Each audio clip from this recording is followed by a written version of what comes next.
النهارده هنعمل الرز المصري بالكبد والقوانص. اول حاجه هنعمل الرز، هنحط معلقه سمنه في الحله اهيت،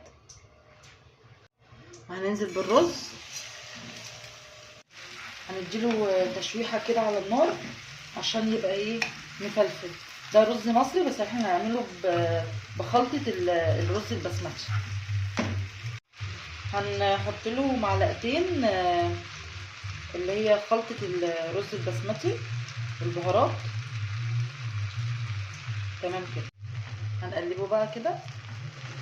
هنحط رشة ملح بفلفل اسمر وكمون،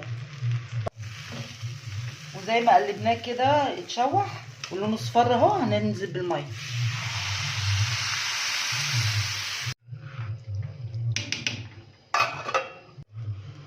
هنجيب طاسه بقى وننزل بالكبد والقوانص، نديها صدمه علشان ايه، تتشوح معانا من غير زيت ولا اي حاجه. شوحناها شويه كده اهي. هنبتدي بقى ننزل بالبصل، ننزل بالبصلايه ونقلب معاها شويه. اول ما البصله تدبل كده معانا اهي، هننزل بالطماطم، هي طماطميه واحده.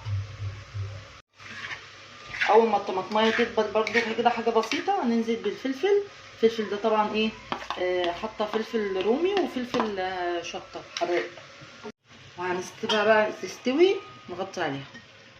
وبعد ما استوت اهي هنرش عليها الملح والكمون والفلفل الاسمر. الرز استوى اهوت.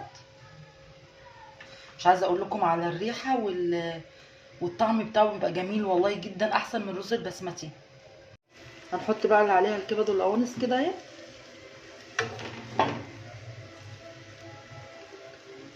وبالهنا والشفا للي ياكل.